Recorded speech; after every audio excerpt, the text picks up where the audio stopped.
You've probably been following the Titan tragedy, the submersible that looks like it imploded as it was descending down to visit the wreck of the ship, the Titanic. A lot of systems engineering questions there. You might have heard terms like certification. You might be seeing that the controller they use a Nintendo controller perhaps, or a similar one to steer the ship.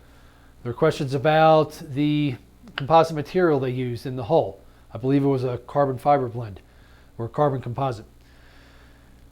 The question comes up on how did the systems engineering go? Well, there are a lot of things that might have happened. One, how was it verified?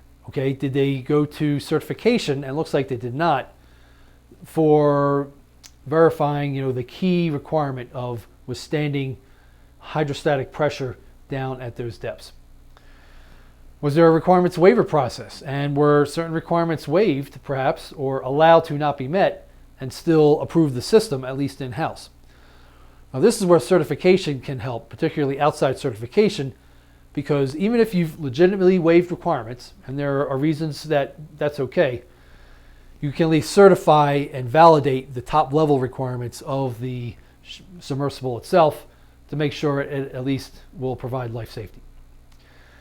Finally, it looks like there might have been some schedule pressure, and some designers maybe weren't given the time to really delve in and ask the deep technical questions.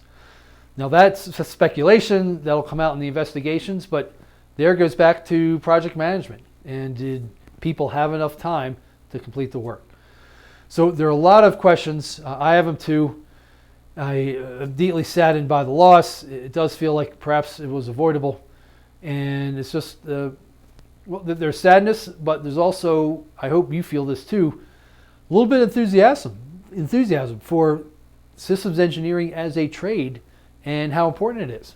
I mean, even just knowing how certification fits into the systems engineering process, and doing validation and getting your requirements right, and making sure you have good project management along with it, where time estimates are appropriate.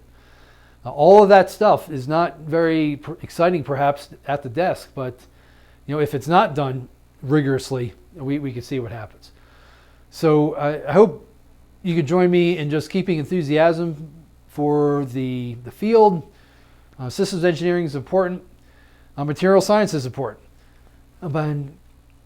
But to kind of hang in there, particularly when the battles are tough.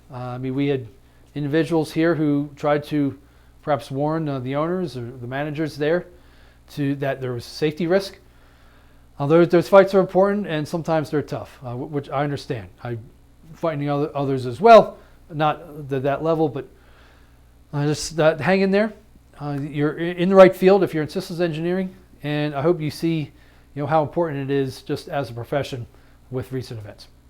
Hey, comment below if you're excited about systems engineering, and even if you're saddened with these events, if you're somehow re-energized and recommitted to the profession, to excellence in systems engineering, because we can see what's at stake.